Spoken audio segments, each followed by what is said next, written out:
नमस्कार. लक्षवेधीमध्ये आपल्या सगळ्यांचं स्वागत. मी प्रसाद काथे. महाराष्ट्रामध्ये निवडणुकांचा माहोल अद्यापही कायम आहे. लोकसभेच्या निवडणुका आटपल्याच्या नंतर आता सगळीकडे हळूहळू का होईना पण विधानसभेची तयारी सुरू झालेली आहे. राजकीय पक्ष या निमित्तानं चाचपणी करतायत आणि ज्यांना या निमित्तानं राजकीय प्रभाव निर्माण करायचा आहे ती मंडळी सुद्धा येन केन प्रकारेनं आंदोलनाच्या निमित्तानं चर्चेत येऊ पाहतात. राज्यात आत्ताच्या घडीला ताजं आंदोलन आणि ते सुद्धा खास करून आरक्षणाचं आंदोलन लक्ष्मण हाके यांचं सुरू आहे. लक्ष्मण हाके यांनी ओबीसी आरक्षणाच्या निमित्तानं घुसखोरी करू पाहणाऱ्यांना रोखण्याचं निमित्त करत उपोषण सुरू केलेलं आहे. त्यांची तब्येत चिंताजनक आहे आणि दिवसेंदिवस त्यांची तब्येत अधिक ढासळू नये याच्यासाठी सगळेच प्रयत्नशील आहेत की लक्ष्मण हाके यांनी त्यांचं उपोषण लवकरात लवकर आटोपतं घ्यावं. पण हाके ऐकायला तयार नाहीत आणि हीच संधी साधत मनोज जरांगे यांनी थेट हाकेंवर हल्लाबोल केला आहे. लक्ष्मण हाकेंचं आंदोलन हे सरकार पुरस्कृत आहे असा मोठा दावा, महत्त्वपूर्ण दावा मनोज जरांगेंनी केला आहे. मनोज जरांगेंचं हे वक्तव्य तसं पाहायला गेलं तर एका बाजूला एक बोट हाकेंकडे उठवत असेल तर चार बोटं त्यांच्या स्वतःकडे उपस्थित करतं. याचं कारण असं की लोकसभेच्या आधी जे आंदोलन जरांगेंच्या नेतृत्वात झालं ते कुणी पुरस्कृत केलं होतं हा प्रश्न या निमित्तानं उपस्थित राहतोच. लक्षवेधीत आजची चर्चा आंदोलनं राज्यामध्ये कोण पुरस्कृत करतोय.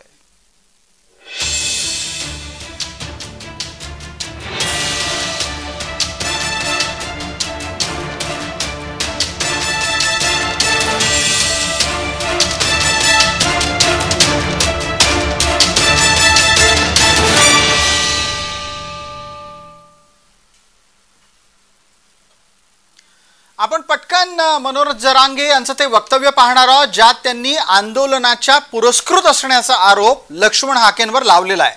आणि खरं तर या निमित्तानं पुन्हा एकदा आंदोलन जीवी या वादाला तोंड फोडलं गेलंय.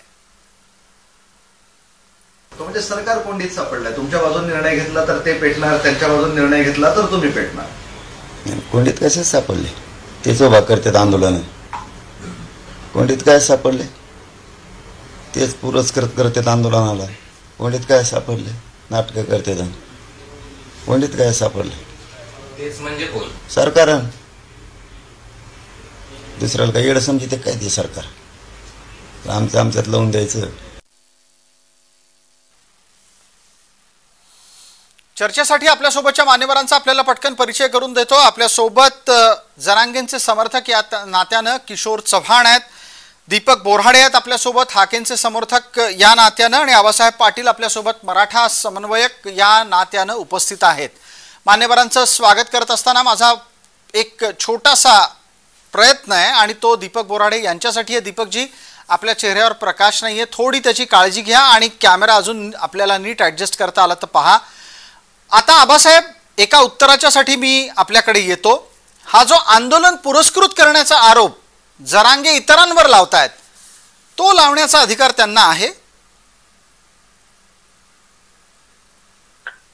जी राज्यात जी आंदोलन उभा राहतात त्या आंदोलनाला आता ज्या पद्धतीनं वळण दिलं जातंय ते खरोखरच राजकीय वळण दिल्यासारखं त्याच्याकडे त्याच्या आंदोलनाचा राजकीय वास येतोय.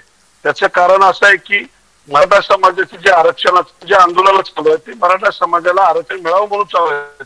आम्ही कोणत्या समाजाच्या विरोधामध्ये, कोणत्या आरक्षणाच्या विरोधामध्ये किंवा आमचा कुठलाही त्याच्यामध्ये विरोध नाही. परंतु आता ज्या पद्धतीनं छगन भुजबळ आहे किंवा पंकजाताई मुंडे आहेत किंवा इतर सगळे जे ओबीसी नेते आहेत यांना यातून काय साध्य करायचं आहे तर हे या आंदोलनाच्या पाठीमागे राजकीय वास का येतोय. कारण एकीकडे भुजबळ सत्तेमध्ये आहेत, त्या भुजबळांना लोकसभेमध्ये आता त्यांना लोकसभा लढवायची होती त्यावेळेस तिकीट मिळालं नाही. लोकसभा झाली, पुन्हा राज्यसभा त्यांना मिळाली नाही आणि मग त्यांना आता कुठेतरी धसका घेतलेला आहे. भीती वाटते की आता एवढ्यातनं ते निवडून येणार नाहीत, विधानसभेला त्यांचा तिथं त्यांचं काही येणार नाही हे त्यांना पूर्णपणे माहिती झालेलं आहे. आणि म्हणून कुठंतरी हे आंदोलन स्पॉन्सर करण्याचा प्रयत्न केला. परंतु या आंदोलनाच्या माध्यमातून काही दुसरा त्या ठिकाणी ऍक्टिव्हेट झाला, त्यांनी आपली यंत्रणा त्या ठिकाणी चालू केलं, तर तिथं त्यांनाही त्या ठिकाणी राज्यसभेचे वेध लागलेले आहेत. आणि म्हणून कुठेतरी मराठा ओबीसी हा विषय राहिला नाही. हे आंदोलन टोटली कुठंतरी दोन नेत्यांच्या मध्ये आल्यासारखं दिसून येतंय. याचं कारण मराठा समाजानं कुठल्या समाजाला विरोध केला आणि आमचा ओबीसीचा विरोध करायचा प्रश्न येत नाही. मुद्दा आहे आबासाहेब, तो मुद्दा नंतरचा आहे. पण आत्ताच्या घडीला राज्यामध्ये आंदोलनं पुरस्कृत केली जात आहेत का, हा गंभीर मुद्दा होता. आता हाके समर्थक या नात्यानं आपल्या सोबत चर्चेमध्ये दीपक बोराडे आहेत. दीपकजी, आवाज नीट येतोय अशी अपेक्षा आहे. जो गंभीर आरोप केला गेला त्याच्याद्वारे सुचवलं काय जातंय तर लक्ष्मण हाकेंना सरकारनं पुढं केलंय. हाके त्यानिमित्तानं मराठा आरक्षणाला कोलदांडा करू पाहतायत आणि इतकंच नाही तर राज्यामध्ये दोन समाजातली तेढ सरकार निर्माण करू पाहतंय. अशा प्रकारचे गंभीर आरोप जरांगेंनी केले. जरांगेंना हे आरोप करण्याचा नैतिक अधिकार आहे का? फार छान प्रश्न विचारलाय सर आपला. पहिल्यांदा जय महाराष्ट्र न्यूज चॅनलच्या सर्व दर्शकांना नमस्कार. जय महाराष्ट्र. खरं म्हणजे हा आरोप हास्यास्पद आहे. ज्या जरांगे पाटलांनी, मी काल परवा आपल्या चॅनलच्याच माध्यमातून बोललो होतो, जरांगे पाटलांचं अभिनंदन केलं की समाजाला एकत्र करण्याचं काम, एक लढा उभा करण्याचं काम जरांगे पाटलाच्या माध्यमातून झालं. पण मग एवढा मोठा समाज जागा केला आणि एक फार मोठं जगाच्या इतिहासातलं आंदोलन जरांगे पाटलांनी उभं केलं, त्याच्याबद्दल त्यांचं आजही मी अभिनंदन करतो. पण मग ते जर म्हणत असतील की हाके सरांचं आंदोलन पुरस्कृत आहे, तर त्यांचं आंदोलन कोणाचं पुरस्कृत आहे त्यांनी एकदा स्पष्ट करावं पहिले. म्हणजे दुसऱ्याचा बाब्या आणि आपला तो लाडका असं नाही जमणार ना. एक बोट हाके सरांकडे उभं केलं जरांगे पाटलांनी तर 4 बोट जरांगे पाटलांकडे. त्यांना कोणी पुरस्कृत केलंय त्यांनी स्पष्ट करावं. दीपक बोराडेंच्या या मुद्द्याला उत्तर देण्याच्यासाठी आपल्यासोबत चर्चेत किशोर चव्हाण आहेत. किशोरजी, हा आरोप काही आजचा नाही आणि तो जरांगेंवर वारंवार यापूर्वी सुद्धा लागत आलेला होता. यापूर्वी जरांगे जेव्हा आंदोलनाला बसले, उपोषणाला बसले, त्यावेळेला त्यांना भेटायला येणारी मंडळी कोण होती हेही आपल्याला आठवत आहे. आणि हे सगळं कमी की काय, लोकसभा निवडणुकीमध्ये खास करून बीडच्या निवडणुकीच्या निमित्तानं शरद पवारांनी थेट जाऊन जरांगेंना समर्थन दिलेलं होतं. ही सगळी स्थिती जरांगेंच्याही मागे कोणीतरी आहे हे सुचवणारी होती. मग ज्या वेळेला जरांगे आता हाकेंकडे बोट दाखवत आहेत, हाकेंकडून येणारा प्रश्न आपल्यापर्यंत पोहोचला असेल की जरांगेंच्या आंदोलनाला कोण प्रायोजित करत होतं? नाही, यात सर्वात महत्वाचा मुद्दा काय, साहेब जे आहे तुमचे ते मंत्री आहेत आणि शासनात एक कॅबिनेट मंत्री असताना त्याची भाषा करतो. आतापर्यंतच्या महाराष्ट्राच्या इतिहासात हे जे कधी कोणत्याही समाजाचे लोक बसलेले असेल आणि सहभागी होते, अशा वेळेस साहजिकच काही प्रश्न उपस्थित. आता यांनी आमच्या सहकार्याने काही भूमिका घेतलं. आमचं तर दुर्दैव आहे की आमच्यासाठी कोणी आमच्या समाजाचे लोक बोलत नाही. मराठा समाजाचं दुर्दैव आहे ना हे. आमच्या जो लढा चालू आहे, एक लक्षात घ्या, आमचा प्रस्थापित आणि विस्थापितचा लढा चालू आहे. आम्ही तर यांच्याकडून अनेक वर्ष अपेक्षा ठेवल्या आणि त्यांनी अपेक्षा फेल केलेल्या आहे प्रस्थापित लोकांनी. आमचा लढा तर मेन त्यांच्याच विरोधात आहे. राहिला आता मनोजचा प्रश्न तुम्ही उपस्थित केला आहे, तर मनोजरावनी ही जी शंका उपस्थित केली आहे त्याचे कारणच आहे ना. एक कॅबिनेट मंत्री, मला सांगा, एक कॅबिनेट मंत्री जो आहे यांनी जाहीर केलं का नाही की गरज पडेल तर मी ओबीसीच्या आंदोलनात सहभागी होईल? हे त्यांनी जाहीर केलेलं आहे. आता घटनेचे करता येऊ शकतं का? जे करता येत नाही ते बोलतात मंत्री बोलते म्हणून शंका राखताय असं आम्हाला वाटतं. पण किशोरजी, ज्या आक्षेपांना आपण मांडताय आणि जो तुमचा बचाव आहे ते सगळे मुद्दे तसं पाहायला गेलं तर मग तुमच्या आंदोलनाला पण लागू पडतात. तुमच्या आंदोलनाच्यासाठी आलेली माणसं, तुमच्या आंदोलनाला दिलं गेलेलं राजेश टोपेंच्याकडूनचं समर्थन, तिथल्या स्थानिक पातळीवरच्या पवार समर्थकांचा त्या आंदोलनातला वावर आणि नंतर एका हिंसाचारामध्ये सुद्धा ती माणसं सापडणं, हे सगळं वादग्रस्त प्रकरण यापूर्वी आपल्या डोळ्यासमोर आहे. असं असताना आत्ताच्या घडीला हाकेंच्या मुद्द्यावर बोलायचं सोडून हाकेंचं आंदोलन प्रायोजित केलं जातंय, सरकारनं पुरस्कृत केलंय, हा मुद्दा का काढला गेला?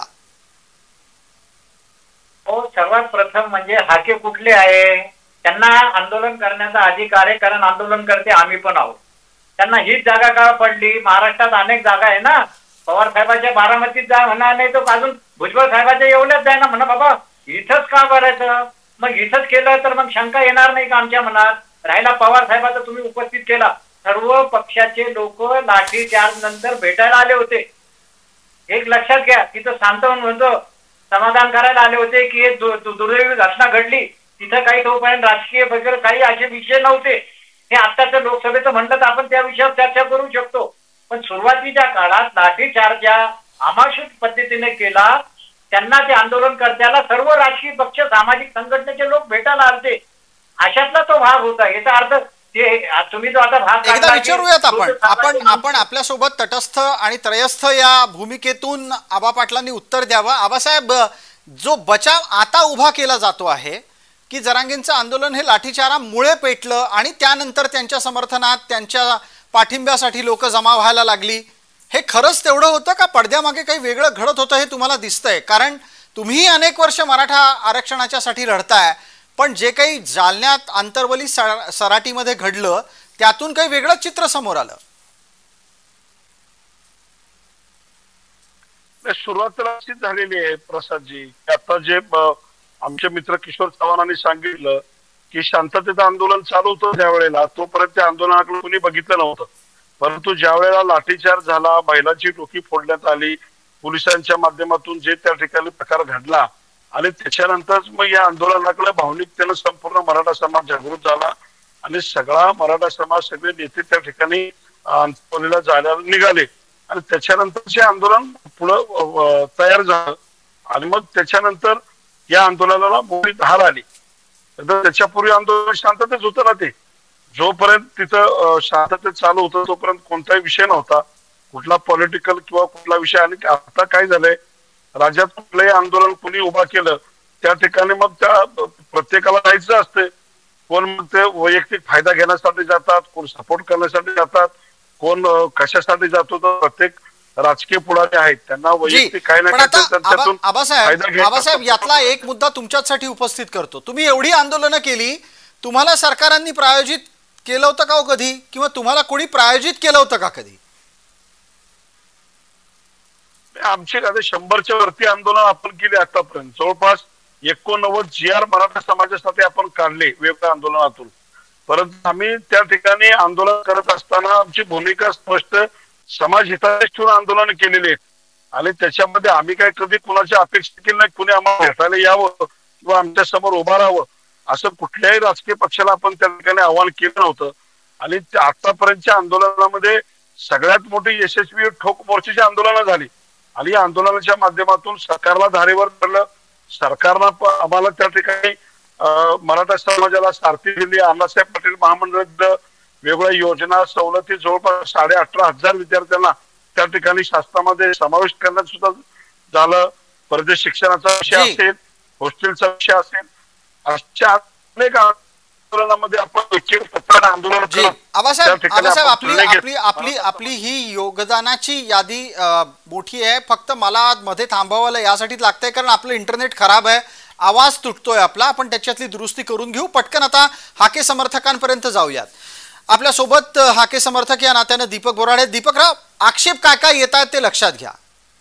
हाकेंचं गाव काही जिथे आत्ता ते आंदोलन करतात ते नाही, त्यांना इतर ठिकाणी जागा सापडली नाही का, या सगळ्याच्या माध्यमातून त्यांना दोन समाजात तेढ निर्माण करायची आहे, हे सगळे आक्षेप हाकेंवर आता निर्माण केले जात आहेत आणि त्यातून सरकार हे आंदोलन पुरस्कृत करतंय असा शोध लावला गेलाय, दावा केला गेलेला आहे. का म्हणून तुम्ही एक विशिष्ट जागा निवडलीत, त्याचं उत्तर काय आहे?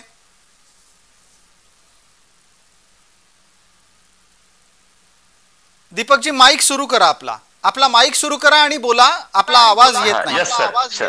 आणि कृपया आपल्या इथे आजूबाजूला कुठला टीव्ही सुरू असेल तर तो बंद करा, म्हणजे त्यातून पुनरुक्ती होणार नाही आवाजाची. नाही, टीव्ही बंद आहे. जी बोला सर. हे सर्व जे चव्हाण साहेबांचे किंवा एकूणच जे मनोज पाटील जरांगे यांचे समर्थक आहेत, यांच्या हास्यास्पद गोष्टी आहेत. म्हणजे आपण जर एखाद्या लहान लेकराला काही गोष्ट सांगितली, खरी खोटी चांगली वाईट, तर ते लेकरू हाव नाही म्हणून ऐकून घेतं. एखाद्या वेड्या माणसाला एखादी गोष्ट सांगितली, आडाण्याला सांगितली, ते ऐकून घेतं. पण इथं सगळेच हुशार झालेत. काय हास्यास्पद आहे? म्हणजे आपण बोलायला काय हास्यास्पद आहे? मी बोलताना तुम्ही साहेब मी बोलताना ऐकून घ्या. तुम्ही बोलताना मी ऐकून घेतलं ना. मी बोलताना ऐकून घ्या नंतर बोला. काय हास्यास्पद? कोण बोलला हास्यास्पद? माझं बोलणं झाल्यावर मग बोला ना तुम्ही. माझं बोलणं झाल्यावर मग बोला तुम्ही. नीट बोला ना. हास्यास्पद काय बोललो कोण? मग मी पूर्ण आता मला करू द्या ना कंप्लेंट. म्हणजे हाकेंनी पुण्यात आणलं आंदोलन करायचं, हाकेंनी येवल्यात जाऊन आंदोलन करायचं, मग आंतरवाली काय मनोज पाटलांचं गाव आहे का? आणि छगन भुजबळ साहेब म्हटले की मी आंदोलनाला समर्थन करल, तर छगन भुजबळ साहेबांच्या बोलण्याचं तुम्हाला वाईट वाटतं? संविधानिक पदावर आहे मुख्यमंत्री एकनाथ शिंदे, संविधानिक पदावर असताना म्हणतात आणि मराठा आरक्षण देतो. मुख्यमंत्र्यांनी संविधानिक पदावर असताना मंत्री केलं पाहिजे का? त्या कुठलंही ममत्व कुठल्या समाजाविषयी किंवा कोणाविषयी ठेवायचं नाही. ते एक साहेब मी तेच सांगतो. तुम्ही बोलताना मी बोललो नाही. माझी विनंती तुम्हाला हात जोडून मी बोलताना तुम्ही लोकप्रतिनिधी कोणत्या एका समाजाचा नसतो, मंत्री एका समाजाचा नसतो. त्यांना थांबवा तुम्ही. माझी त्या विनंती छगन भुजबळला ज्या पदावर राहण्याचा अधिकार सुद्धा नाही. हो मी सांगतो ना, त्याचं उत्तर देतो ना साहेब आपल्याला. मला बोलू द्या मग तुम्ही बोला. प्रेक्षकांना पण व्यवस्थित ऐकायला येईल. छगन भुजबळ साहेब संविधानिक पदावर, मी नक्की तुमच्या वाक्याचा या ठिकाणी आदर करतो की संविधानिक पदावर असताना बोललं नाही पाहिजे, मान्य आहे. मग छगन भुजबळ साहेब चुकले. मुख्यमंत्री असताना मुख्यमंत्री त्या ठिकाणी म्हणतात की मी मराठा समाजात जन्माला आलो, मी मराठा आहे, मी आरक्षण देतो, बोलले ते वाक्य हे शोभतं? हे संविधानिक पद आहे, हे संविधानिक वाक्य आहे. आम्ही काही केलं चालतं, दुसऱ्याने काही केलं तर संवैधानिक आहे. मनोज बरोबर आहे ना. 40 वर्ष विरोध केला, 40 वर्ष त्यांनी एकच वाक्य बोलत एक वाक्यच बोलत एवढं 40 वर्ष तुम्ही विरोध करता कारण नसताना. कोण आहे भुजबळ? तुम्ही माझं बोलणं चर्चा करायची घरचं संविधान आहे का? भुजबळांच्याकडे चालतो का? हेच करताय साहेब तुम्ही. मला चर्चेत हस्तक्षेप यासाठी करावा लागतोय कारण शब्दाला शब्द भिडत गेला तर वेळ वाया जातो, उत्तरं मिळत नाहीत प्रश्नांची. आबासाहेब थोडंसं थांबा, दीपक बोराडेंचं उत्तर ऐकून घेऊ. आणि मुख्य म्हणजे दीपक बोराडेंना आक्षेप जरांगे समर्थक या नात्यानं किशोर चव्हाण यांनी घेतला होता. आबासाहेब ते दोघं आपापसात बोलतील, त्यांच्यातही मुद्द्यांमधून काही ना काहीतरी पुढे उत्तरं सापडतील. किशोर बोराडे आपलं माफ करा दीपक बोराडे आपण उत्तर देणार आहात. आपली वेळ सुरू होतीये, 1.5 मिनिट आहे आपल्यासाठी, बोला. साहेब मी अत्यंत नम्रपूर्वक सांगतो की हे हास्यास्पद वाक्य असं आहे की हाकेंनी इथं काय यावं, हाकेंनी पुण्यात करावं, हाकेंनी येवल्यात जावं. अरे बाबा हाकेंचं गाव नाही, मग मनोज पाटलांचं गाव अंतरवाली आहे का? असं कुठं लिहिलेलं आहे का संविधानामध्ये? म्हणजे तुम्ही काय म्हणायचं? भुजबळ साहेबांनी एक वाक्य बोललं की ते संविधानिक पदावर असताना चुकीचं बोलले.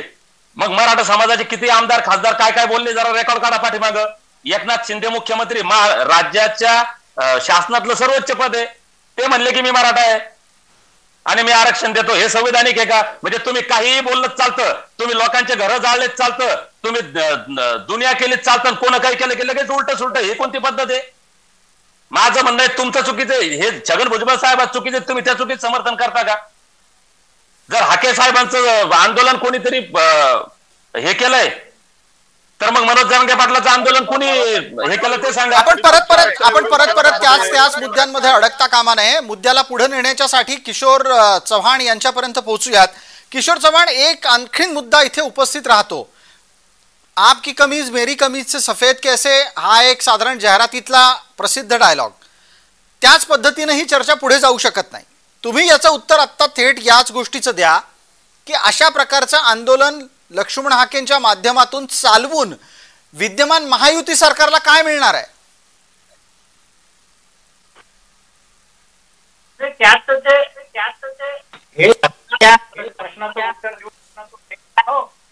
मी एवढंच सांगेन की बाबा जे आता जे आंदोलन चालू आहे की साहेबांचं, हो आंदोलन करण्याचा पूर्ण अधिकार त्यांना आहे.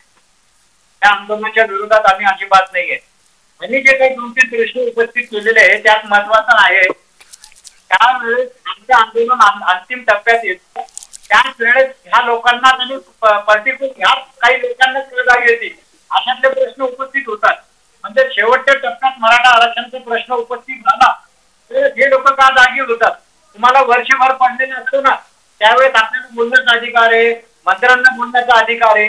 आणि हे करता करता आम्ही जे नवीन प्रश्न उपस्थित करतोय ओबीसीच्या लोकसंख्येच्या प्रमाणात त्या भुजबळ साहेबांचे किंवा कोणत्याही ओबीसीचा नेता असेल निधी मागण्याचं हे लोक का काम करत नाही? प्रश्न आम्हाला उपस्थित करावे लागतात ना. तुम्ही नेहमी फक्त हे आंदोलन विरोध मराठ्यांना देऊ नये म्हणून विरोध. अरे पण तुम्ही तुमचं मागा ना. किशोर चव्हाण 2 मुद्द्यांसाठी आपल्याला थांबवतो. एक तर पहिल्यांदा आपला संपर्क बाधित होतोय, तुम्ही आधी नीट एकदा कॅमेरा समोर येऊन बसा आणि मग बोला. दुसरं, तुमचा आवाजही धड येत नाहीये प्रेक्षकांपर्यंत. तुम्ही जे बोललात ते आता मला लोकांपर्यंत पोहोचवून पुनरुक्ती करत करत या चर्चेचा वेळ त्यात वाया जातोय. माफ करा, त्यासाठी पटकन एकदा तुमचं नेट कनेक्शन दुरुस्त करून घ्या. आत्ताच्या घडीला किशोर चव्हाणांनी बोलता बोलता जो मुद्दा मांडला त्याच्यावरचं उत्तर आधी आपण दीपक बोराडे यांच्याकडून घेऊ. दीपकराव, काहीही करून ओबीसींना मराठ्यांचं आरक्षण थांबवायचंय हा आक्षेप इथून सुरू झालाय आणि त्याला सरकारचं प्रायोजकत्व आहे अशा प्रकारचा मुद्दा इथे उपस्थित झालाय. तुमचं उत्तर अपेक्षित करतो. नाही साहेब, मुळात मराठा समाजाच्या आरक्षणाला आमचा विरोध नाही, कुणाचाही नाही. आम्ही पहिलेही नम्रपणे सांगितलं आणि कोणताही नेता तेच म्हणतो की याच्यात खरं म्हणजे राज्यकर्त्यांची इच्छाशक्ती नाहीये. हा एक पहिला मुद्दा आहे.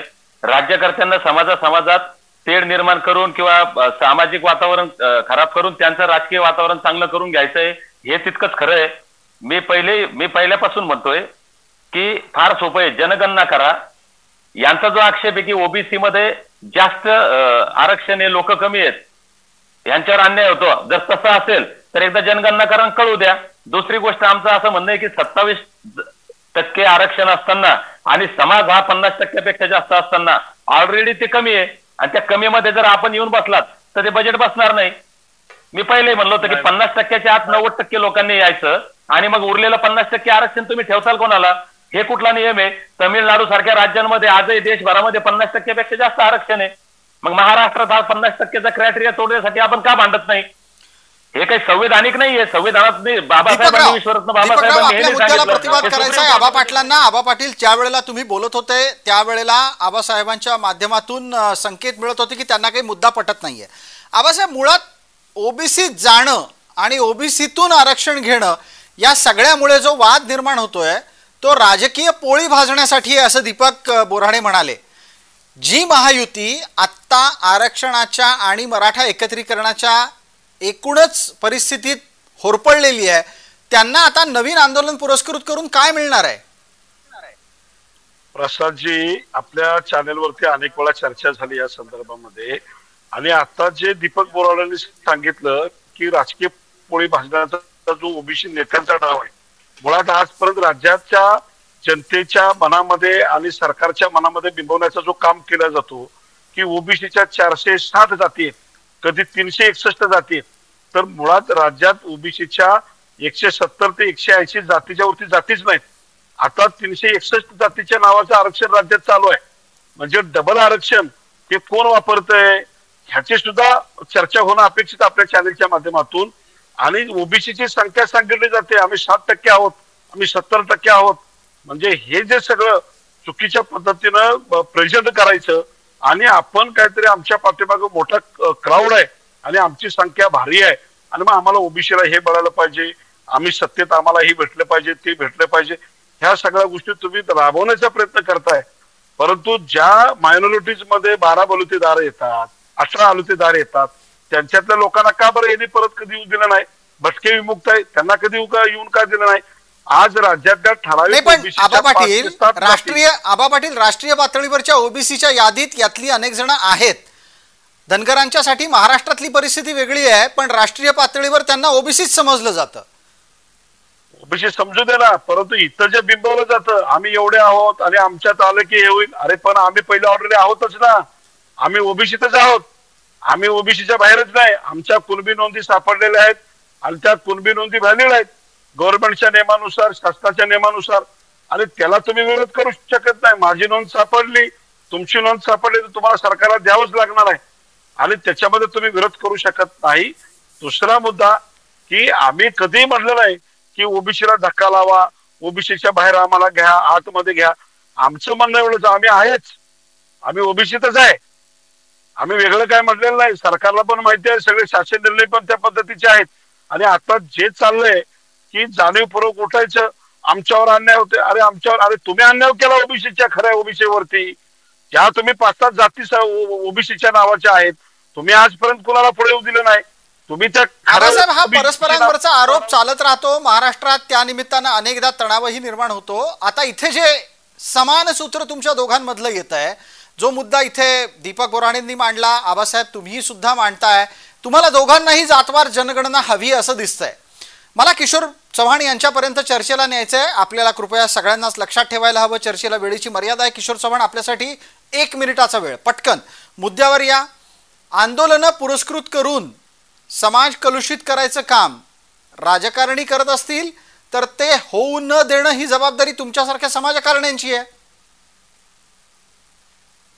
नाही, हे तुम्ही आता जो प्रश्न केला ही जबाबदारी आमची पण आहे, सर्व महाराष्ट्राच्या जनतेची पण आहे, महाराष्ट्राच्या मंत्र्याची पण आहे. पण दीपक रावला ओबीसी बांधवांना दीपकराव तुम्ही नीट ऐका. मराठा समाज हा आंध्र प्रदेशमध्ये होता, मध्ये असताना महाराष्ट्रात समावेश झाला, काय का, आणि आंध्र प्रदेशमध्ये असताना मराठा समाजाला ओबीसी समावेश होऊन आरक्षण होतं. आज 63 वर्ष आरक्षण मराठ्यांनी घेतलं नाही. त्याचा दुसरा अर्थ असा निघतो की हे 63 वर्ष आरक्षण न घेतलं, हे आरक्षण आमच्या ओबीसी लहान बांधवांना आम्ही दिलेलं आहे, आणि हे 63 वर्षानंतर आम्ही आमचं हक्काचं आरक्षण मागत असतील तर माझ्या ओबीसी लहान बांधवांना विरोध करून हा वैचारिक भाग आहे. तुम्ही लक्षात घ्या, महाराष्ट्रातील मराठा आरक्षण वेगळं, मराठवाड्यातील मराठा आरक्षण वेगळं, आणि मराठवाड्यातील मराठा आरक्षण मागताना हे हक्काचं आरक्षण मागतात. आमच्या हक्काचं आरक्षण, आमच्या समाजाचं आरक्षण आम्ही ओबीसीनं दिलेले. आज आम्हाला आवश्यकता आहे हे पाहिजे तुम्ही.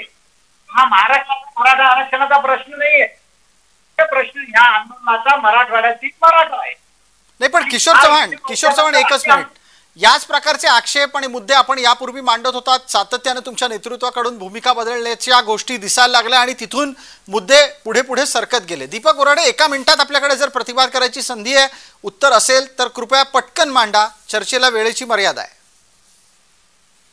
चव्हाण साहेबाचा आवाज जरा स्पष्ट आला नाही पण त्याचा थोडासा मला आशय समजला. तर चव्हाण साहेब, माझी आपल्यालाही विनंती आहे या माध्यमातून, आपली फार मोठी ताकद आहे, आमदार खासदार मंत्री मुख्यमंत्री सगळे आपले आहेत आणि फार मोठी शक्ती आहे. आपण त्याचा उपयोग करून सगळ्यात पहिल्यांदा एकदा जनगणना करायला लावा, आणि मग मी खरं बोलतो तुम्ही खरं बोलतात, हे खोटं ते खोटं, हे सगळ्या याच्यातून आपण बाहेर पडूयात, आणि एकदा जे काय असेल ते खरं दूध का दूध पाणी का पाणी झालं तर वाद मिटून जाईल हा ऑटोमॅटिकली. मग कोण फुकट खात होतं, कोण फुकट घेतंय, कोण काय करतंय, सगळं क्लिअर होईल. मला वाटतं आपण आपली ताकद वापरून जनगणना पहिल्यांदा करून घेऊयात. आपण जनगणना करण्याची मागणी करून एकदा वस्तुस्थिती, वास्तव डाटा, सगळा जो डाटा आहे हा एकदा समोर आणा. ठीक आहे, वेळेच्या मर्यादेमध्ये हा मुद्दा आटोपता घ्यायला हवा. आंदोलनं पुरस्कृत करणं राज्य सरकारचं काम नाही, तसं ते करत असतील तर स्वाभाविकरित्या त्याची किंमत त्यांना मोजावी लागेलच. पण आत्ताच्या घडीला आंदोलनं करणं हा घटनात्मक अधिकार असला तरी पण आपल्याला आपल्या जबाबदारीची जाणीव सुद्धा ठेवायला हवी, कारण महाराष्ट्रानं याआधी झालेल्या आंदोलनाच्या निमित्तानं होणारी हिंसा अनुभवलेली आहे. पुन्हा अशा प्रकारची कुठल्याही प्रकारची स्थिती महाराष्ट्रात निर्माण होऊ नये ही महत्त्वाची अपेक्षा आहे. आपण सर्व मान्यवर चर्चेत सहभागी झालात त्याबद्दल आपले मनपूर्वक आभार. लक्षवेधीच्या या चर्चेमध्ये तुर्तास इतकंच. सर्व प्रेक्षकांना जय महाराष्ट्र.